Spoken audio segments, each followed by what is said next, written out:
मैंने निकाल लिया है खुदकुश। मैंने एक सीसीटीवी फुटेज पूरी खैबर रोड से पुलिस लाइन की तरफ आते हुए मैंने खुदकुश निकाल लिया है। मैंने उस खुदकुश को कैमरे में देख लिया है, मैंने क्रॉस मैच कर लिया है, मैंने उसका चेहरा देख लिया है, और वो खुदकुश और जो हमें मस्जिद के अंदर खुदकुश बम्बार का सर बुरीदा हमें मिला है, वो एक आदमी है, पुलिस की यूनिफॉर्म में था। और ये मेरी कोताही है, मेरे बच्चों की कोताही नहीं है। मेरे सिपाही जो खड़े हुए थे वहां पे, उनकी कोताही नहीं है। मैं कहता हूं कि जो कोताही है वो मेरी कोताही है। मैं अपने सीसीपीओ की कोताही भी नहीं समझता हूं, मेरी कोताही है। मेरे बच्चों को, जो मेरे सिपाही थे जिन्होंने चेक करना था, किसी वजह से रह गया मेरे सिपाहियों से, नहीं कर सके वो चेक। पुलिस की वर्दी देख के, अपना भाई समझ के, अपना पेटी वाला समझ के नहीं कर सके चेक। 12:37 पे वो गेट से दाखिल होता है, अंदर आता है, एक किसी शख्स से बात करता है। एक हवलदार है हमारा, जिसको हमने बाद में बुलाया, कल पूछा, और वो हमारा पुराना हवलदार है। और उसने उससे पूछा कि ये तुमसे क्या बात कर रहा था। तो उसने पश्तो में कहा कि उसने मेरे से पूछा कि द जमात कम ज़ैके दे। अब एक आदमी है पुलिस की वर्दी में, वो पूछे जमात कम ज़ैके दे, मतलब मस्जिद किस तरफ है। ये जो दाएं बाएं से रंग बिरंगे लोग आ रहे हैं, कोई कहां से होता है, कोई कहां से होता है। खुदारा मेरे बच्चों की लाशों पे सियासत न करें। मैं अपने बच्चों की लाशों पे सियासत नहीं करने दूंगा। आप अपनी आवाजें बंद करें, आप मीडिया के अंदर स्पेकुलेशन बंद करें, आप मुझे काम करने दें। मेरी इन्वेस्टिगेशन पूरी हो जाएगी, मेरी तहकीकात मुकम्मल हो जाएगी। मैं अपने लोगों के सामने ट्रांसपेरेंटली सामने खड़ा करूंगा, ये ग्रुप था, ये टेररिस्ट नेटवर्क था, ये लोग थे, यहां से आए थे, और ये है, एक खुदकुश मारा गया, ये 2, 4, 6, 10, 20 जितने भी हैं, वो तमाम के तमाम ये लोग हैं। ये हमारा प्रोसीजर है और इस तरीके से हम कर रहे हैं। और हमने इंसाफ लेना है, इंसाफ हम मांगते हैं और इंसाफ हम देंगे। हम पूरे पाकिस्तान को इंसाफ दिलाने की कोशिश करते हैं। हमारे हलफ में, हमारे कानून में लिखा हुआ है, कानून की अमलदारी हमारे हाथ में। हम अपने लिए नहीं करेंगे, हम करेंगे, लेकिन मुझे प्लीज छोड़े, मुझे ज्यादा तंग न करें कि मैं नाराज हो जाऊं, मैं खफा हो जाऊं और मैं कहूं कि जी मैं अपने बच्चों का बदला अल्लाह पे छोड़ता हूं। अल्लाह ने, हुकूमत ने, अल्लाह ने जिम्मेदारी मुझे दी है। देखिए, धमाके में शायद 5, 8, 10 लोग शहीद हुए होंगे। ये सारा छत ने, जो आज से 50 साल पहले छत बनी है, जिसके नीचे कोई खंबे नहीं है, जिसके नीचे कोई पिलर नहीं है, अपनी मदद आपके तहत बनाई गई थी आज से 50 साल पहले। 50 फुट बाय 50 फुट का मतलब है 2500 फुट का हॉल, 50 फुट लंबाई, 50 फुट चौड़ाई, मल्टीप्लाई बोथ, 2500 फुट का हॉल है। पूरा हॉल दीवारों पे खड़ा हुआ है, नीचे खंबा नहीं है, मलबा आज पड़ा हुआ है। आप अगर देखें, और जो आए हैं पुलिस लाइन में, नमाज भी पढ़ी होगी आप लोग अक्सर। आप पुलिस लाइन में, मीडिया के तमाम दोस्त जो यहां मौजूद हैं, पुलिस लाइन का फर्द है। आप लोग सारे पुलिस लाइन में आते हैं, रेगुलरली आते हैं, आपको पुलिस लाइन का चप्पे चप्पे का पता है। अगर 50 फुट बाय का हॉल है, नीचे उसके खंबे नहीं है, पिलर्स नहीं है, जब भी डिजाइन किया गया, जिसने भी डिजाइन किया, या डिजाइन किया या नहीं किया, अपनी मदद आपके तहत, क्या कहते हैं हम पश्तो में, दखपल बंदोबस्त, दखपल पेशो सरा। उन्होंने 50 साल से, और धमाका जब हुआ, और धमाके की मैं तफसीलात बताता हूं अभी आपको, खुदकुश हुआ, जब हुआ उसके निकलने का कोई रास्ता नहीं था। सामने मेहराब है और पूरी दीवार है बंद, दोनों साइडों में, एक साइड पे फैमिली क्वार्टर है, खिड़कियां नहीं है, बंद। इस साइड पे पुलिस की अपनी प्रेमिसेस हैं, खिड़की कोई नहीं है, बंद। पीछे पूरी दीवार है, एक दरवाजा है, और उस दरवाजे के जरिए लोगों का आना जाना है, छोटा दरवाजा है, पुराना हॉल है, खंबे मौजूद नहीं है, 10-12 किलो का एक्सप्लोसिव है, टीएनटी एक्सप्लोसिव है, ट्राई नाइट्रो टाउलिन, हाई एक्सप्लोसिव। जब ट्राई नाइट्रो टाउलिन टीएनटी का जब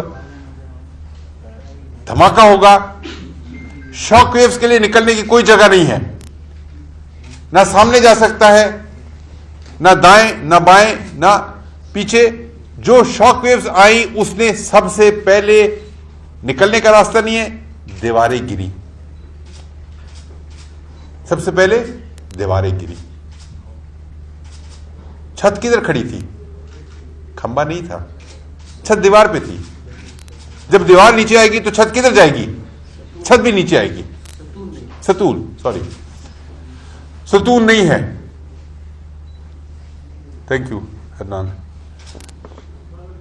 सतून नहीं है, दीवारें गिरती है, दीवारों के ऊपर छत है, छत नीचे आती है।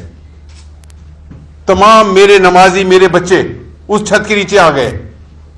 आपके सामने था 26-28 घंटे हम मलबा हटाने की कोशिश कर रहे थे। हम मलबा 2 घंटे में हटा सकते थे। क्रेनें लाते, बड़ी मशीनें लाते, सफाई कर देते। मेरे जो बच्चे बच गए उसके नीचे, जो जख्मी हमने निकाले हैं, जो एहतियात की वजह से हमने निकाले हैं, जो आज सांस ले रहे हैं, ये डिले उस वजह से हुआ। Please understand. हर बंदा स्पेकुलेट न करे, हमारे दुख को भी समझे और हमें यह भी समझे कि हम इंसान हैं, अपने घर के, अपने बच्चों के लिए कुछ करना चाहते हैं। आप हमारे लिए मजीद मुश्किलात न पैदा करें। ये जो दाएं बाएं से रंग बरंगे लोग आ रहे हैं, कोई कहां से होता है, कोई कहां से होता है, खुदारा मेरे बच्चों की लाशों पे सियासत न करें। मैं अपने बच्चों की लाशों पे सियासत नहीं करने दूंगा। आप अपनी आवाजें बंद करें, आप मीडिया के अंदर स्पेकुलेशन बंद करें, आप मुझे काम करने दें। मेरी इन्वेस्टिगेशन पूरी हो जाएगी, मेरी तहकीकात मुकम्मल हो जाएगी। मैं अपने लोगों के सामने ट्रांसपेरेंटली सामने खड़ा करूंगा, ये ग्रुप था, ये टेररिस्ट नेटवर्क था, ये लोग थे, यहां से आए थे और ये है, एक खुदकुश मारा गया, ये 2, 4, 6, 10, 20 जितने भी हैं वो तमाम के तमाम ये लोग हैं। ये हमारा प्रोसीजर है और इस तरीके से हम कर रहे हैं और हमने इंसाफ लेना है। इंसाफ हम मांगते हैं और इंसाफ हम देंगे। हम पूरे पाकिस्तान को इंसाफ दिलाने की कोशिश करते हैं। हमारे हलफ में, हमारे कानून में लिखा हुआ है, कानून की अमलदारी हमारे हाथ में। हम अपने लिए नहीं करेंगे, हम करेंगे, लेकिन मुझे प्लीज छोड़े, मुझे ज्यादा तंग न करे कि मैं नाराज हो जाऊं, मैं खफा हो जाऊं और मैं कहूं कि जी मैं अपने बच्चों का बदला अल्लाह पे छोड़ता हूं। अल्लाह ने, हुकूमत ने, अल्लाह ने जिम्मेदारी मुझे दी है, तो मैं अपने बच्चों का बदला अल्लाह पे जरूर छोड़ूंगा, लेकिन उसके लिए पूरी कोशिश करूंगा, पूरी मेहनत करूंगा, पूरी एफर्ट करूंगा। सीसीटीवी फुटेज हमारे पास आ गई है। आज कुछ जगहों पे कुछ मीडिया के अंदर ऐसी बात आई कि सीसीटीवी फुटेज ना मिल सकती और ये, यार मेरे पास कोई रेडीमेड चीज नहीं है, मुझे आप एफर्ट करने के लिए कुछ टाइम दें। मेरे पास 5-10 हज़ार 20 हज़ार टेलीफोन हैं जिनका मैंने जियो फेंसिंग करनी है, जिनका मैंने डेटा रिकॉर्ड निकालना है। हर टेलीफोन के अंदर 200 फोन कॉल्स होगी। 5000 टेलीफोन ज़रबे 200, तो मैं ये 10 लाख फोन जो है वो उनको मैं खंगालने के लिए, ढूंढने के लिए मुझे टाइम चाहिए। मुझे सीसीटीवी सेफ सिटी पेशावर में नहीं है। मैं जहां से मुझे मिलेगा, अपनी मदद, आपके तहत कोई कैमरा मिलेगा, मैं उसके पास जाऊंगा, मिन्नत करूंगा कि मुझे अपनी डीवीआर दे दें, मैं उसमें से कुछ निकाल लूं। फिर जब 24 घंटे की डीवीआर आप देखेंगे तो आपको एक डीवीआर 24 घंटे की देखने के लिए आपको 24 घंटे चाहिए। आपको एक आदमी 24 घंटे जागेगा तो एक डीवीआर देखेगा। अगर मैं 7 दिन के लिए जाता हूं तो मुझे एक आदमी 7 दिन 24 घंटे की डीवीआर देखेगा। अगर मुझे 100 कैमरे चाहिए तो उसके लिए मुझे 100 आदमी चाहिए।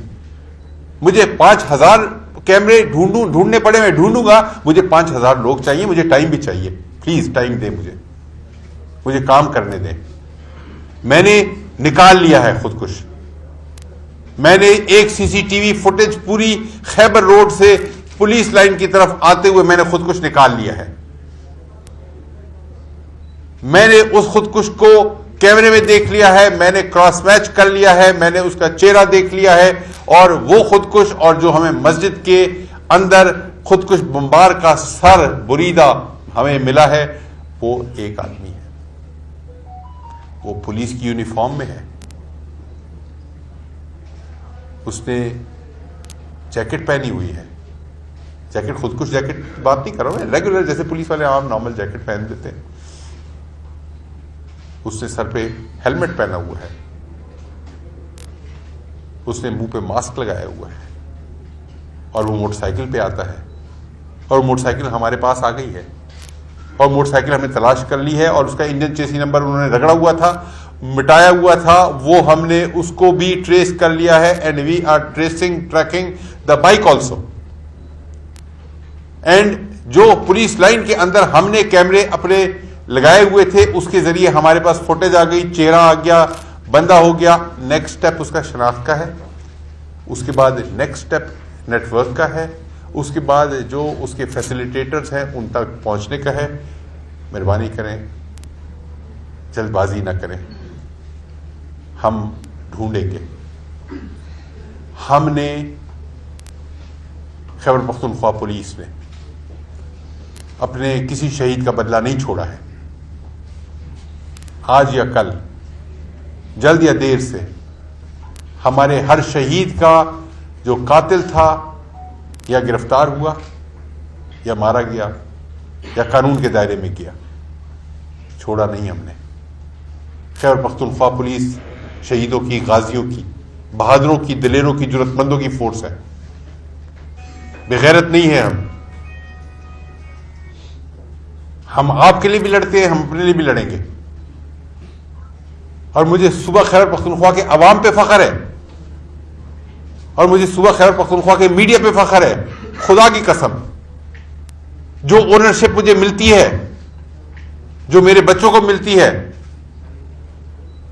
ये यहां बैठे हैं सारे के सारे, जितने राइट लेफ्ट मेरे बैठे हैं, जो ओनरशिप मुझे देते हैं, मेरे से जाती तौर पे कोई नाराज हो जाए, शायद मैंने किसी को वक्त ना दिया हो या ना दे सकता हूं, लेकिन खैबर पख्तूनख्वा पुलिस के फिर डिफेंस पे खड़े हो जाते हैं। कोई गलत बात करता है छोड़ते नहीं उसको। अदनान ऐसा ही है। तो मुझे अपने मीडिया पे खैबर पख्तूनख्वा के फख्र है, मुझे अपने अवाम पे फख्र है। द पुलिस और द उलुस यहूदे और द खैबर पख्तूनख्वा पुलिस तासो द अखबल पुलिस, ये हमारे नारे हैं। इसलिए इंशाल्लाह मैं आपको, जो मेरा पहला पार्ट है, मैंने आपको बताया साजिश थ्योरी, कॉन्स्पिरेसी थ्योरीज का। मैंने आपको बताया ये जो स्कड मिसाइल और ड्रोन मिसाइल और जो ज़मीन में पता नहीं 500 किलो और 200 किलो और ये सारे के सारे ये एक्सपर्ट बने हुए हैं यार। अपने अपने काम करें आप प्लीज़।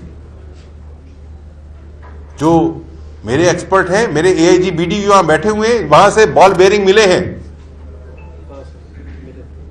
बॉल बेयरिंग मिले हैं। खुदकुश जैकेट के अंदर जो बॉल बेयरिंग इस्तेमाल होते हैं कल मिले हैं मलबे के में। जाहिर है आखिरी सर्च, पहला काम था सर्वाइवर्स को ढूंढना, फिर शहीदों को निकालना।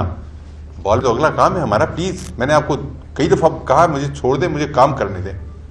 बॉल बेयरिंग्स मिले हैं वहां से, जमीन में गड़ा नहीं है, छत साबित है।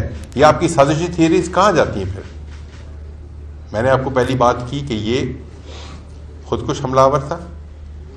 दूसरी मैंने आपको बात की, इस खुदकुश हमलावर को हमने ट्रेस कर लिया है। इसकी हमने CCTV की पूरी जो इमेज है, खैबर रोड से पुलिस लाइन की, मलिक साद खान शहीद पुलिस लाइन की तरफ आते हुए, फिर मोटरसाइकिल को ड्रामा करके साइड पे घसीट के लेके जाना और फिर पुलिस की वर्दी में होना। और हाँ, पुलिस की यूनिफॉर्म में था। और ये मेरी कोताही है, मेरे बच्चों की कोताही नहीं है। मेरे सिपाही जो खड़े हुए थे वहां पे, उनकी कोताही नहीं है। मैं कहता हूं कि जो कोताही है वो मेरी कोताही है। मैं अपने CCPO की कोताही भी नहीं समझता हूं, मेरी कोताही है। मेरे बच्चों को, जो मेरे सिपाही थे जिन्होंने चेक करना था, किसी वजह से रह गया मेरे सिपाहियों से, नहीं कर सके वो चेक। पुलिस की वर्दी देख के, अपना भाई समझ के, अपना पेटी वाला समझ के नहीं कर सके चेक।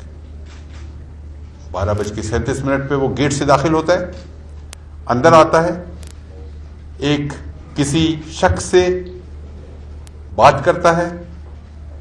एक हवलदार है हमारा, जिसको हमने बाद में बुलाया, कल पूछा, और वो हमारा पुराना हवलदार है। और उससे पूछा कि ये तुमसे क्या बात कर रहा था, तो उसने पश्तो में कहा कि उसने मेरे से पूछा कि द जमात कम ज़ई के थे। अब एक आदमी है पुलिस की वर्दी में, वो पूछे जमात कम ज़ई के थे, मतलब मस्जिद किस तरफ है। ये उस शख्स को अंदर से वो वाकिफ नहीं है, उसको टारगेट किसी ने दिया है, मास्टरमाइंड है, एक पूरा नेटवर्क है, रकी भी जरूर हुई है उसकी, और कहीं ना कहीं से किसी न किसी हवाले से उसको जब ये टारगेट दिया, रकी करके दी, तरीकाकार समझाया गया, तो ये अकेला आदमी नहीं है, लोन रेंजर नहीं है, उसके पीछे एक है पूरा नेटवर्क है, जो मैंने आपको बताया कि हम ढूंढ रहे हैं और ढूंढेंगे इंशाल्लाह। लेकिन साजिश का आप साइड पे करें, हम जो बात करेंगे हम एविडेंस से बात करेंगे। ये जो सारी बात मैंने की आपसे, ये यही बात है, और ना ड्रोन है ना कोई और चीज़ है, खुद कुछ बम्बार है, पैलेट्स, बॉल बेयरिंग्स हमारे पास है, और हमारी इन्वेस्टिगेशन चल रही है और बहुत तेज़ काम कर रहे हैं, हम रातों को जाग रहे हैं। एक के बजाय 10 टीमें हम लगाते हैं, जहाँ पे एक आदमी से काम चल सकता है, हम 10 लोगों को अदर पॉसिबिलिटीज एक्सप्लोर करने के लिए हम लगा देते हैं। लेकिन फिर भी टाइम लगता है। आखिरी बात, और मैं माज़रत भी आपसे करूंगा कि मैं कोशिश करूंगा जल्दी वाइंड अप करूं, क्योंकि आगे मैंने एक और मीटिंग में वज़ीर आला की मीटिंग एक है, इसी के हवाले से उसमें मैंने जाना है। तो मैं अपनी आखिरी बात करूंगा, अपनी बात ख़त्म करूंगा, उसके बाद फिर मैं 2-4 सवाल आपसे ले लूंगा। फिर मेहरबानी करें, क्योंकि मैं बड़ी खुल के बात कर दी आपसे, और शायद सवाल आपके क्लियर वैसे ही हो गए होंगे, कौन था, कहाँ से आया, क्यों हुआ, सिक्योरिटी लैब्स क्यों हुआ। मैंने बताया सिक्योरिटी लैब्स हुआ है, मेरे सिपाही जो खड़े थे, मेरे जवान खड़े थे, मेरे बच्चे खड़े थे, उन्होंने नहीं चेक किया, अपनी वर्दी देख के, अपना भाई समझ के। एक मिनट, मैं आखिरी बात कर लूं, फिर उसके बाद आखिरी बात। 2 दिन से, खासतौर से कल ज्यादा, एक और इशू खड़ा हो गया। अभी हम एक बड़े इशू से फारिग नहीं हुए थे, हम जनाजों की तदफीन से फारिग नहीं हुए थे, और जनाजों की तदफीन से में हम अभी मसरूफ थे। हम फातिहा ख्वानी कर रहे थे, हम सोयम का और बाकी कर रहे थे, इन्वेस्टिगेशन की टीमें अपनी काम कर रही थी, मलबे को हम क्लियर कर रहे थे, हमारे पास 500 काम थे। एक नया तूफान शुरू हो गया, मेरे बच्चों को लोग गुमराह करना शुरू हो गए कि जी आपको तो तहफ़्फ़ुज़ मिलना चाहिए, जी आपके पास तो ये नहीं है, आपके पास वो नहीं है, जी साजिशी सारे ताने बाने उसके कहां कहां जोड़ना शुरू हो गए। मेरे बच्चों को गुमराह किया, मेरे लिए एक नया काम ढूंढा है आपने। आपसे मुराद आपकी बात नहीं कर रहा हूं, जो लोग कर रहे हैं ये, मेरे लिए एक अपने नया काम ढूंढा है कि मैं अपने बच्चों को कभी प्रेस क्लब पेशावर पे ढूंढने जाता हूं, कभी प्रेस क्लब मर्दान पे जाता हूं, कभी मैं स्वाबी में होता हूं, कभी मैं नौशहरा में होता हूं। ये जो लड़ने के लिए हैं, जिनको मैंने ट्रेन किया है, जिनको मैंने वेपन दिया है, जो बदला लेने के लिए तैयार हैं, जो बदला लेने के लिए खड़े हैं, वो अब अपने अगर हकूक का एहतजाज और तहफ़्फ़ुज़ की बात करना शुरू कर दें, तो फिर मैं क्या कहते हैं, तमाम शहर ने पहने हुए दस्ताने, मैं किसके हाथ पे अपना लहू तलाश करूं। मेरे बच्चे अपना कातिल, अपने दुश्मन खुद ढूंढते हैं, ढूंढ सकते हैं, ढूंढते आए हैं, खुद वो करेंगे। तहफ़्फ़ुज़ वो किसी से नहीं मांगेंगे, वो अपना तहफ़्फ़ुज़ भी करेंगे, वो अवाम का तहफ़्फ़ुज़ भी करेंगे, वो इस मुल्क का तहफ़्फ़ुज़ करेंगे, मुल्क की सालमियत का तहफ़्फ़ुज़ करेंगे। उनको तहफ़्फ़ुज़ की जरूरत नहीं है, अल्लाह ताला ने उनकी हिफाजत का जिम्मा लिया हुआ है। और चंद गुमराह लोगों ने, कुछ ऐसे लोगों ने जिनका अपना एक एजेंडा था, अपना मकसद था, एक इशू बनाना था, मीडिया के ऊपर कोई हेडलाइंस, कोई सोशल मीडिया पे, कोई इलेक्ट्रॉनिक मीडिया पे, कोई प्रिंट मीडिया पे हेडलाइंस देनी थी उन्होंने कि पुलिस के अंदर खुदा न खास्ता कोई बेचैनी, इस तरह और ये इस तरह की बातें। मेरे बच्चे हैं, मैं उनको संभालना जानता हूं, संभालता आया हूं। आज मेरी बात हुई है, पूरे सूबे में हमने दरबार किए हैं, हमने तमाम लोगों से बात की है, उनको बताया है, उनको ये बताया है कि जी आपका जो रास्ता है वो एहतजाज का रास्ता नहीं है, आपका रास्ता जो है वो अपने दुश्मन से बदला लेने का और दुश्मन को देखने और ढूंढने का रास्ता है।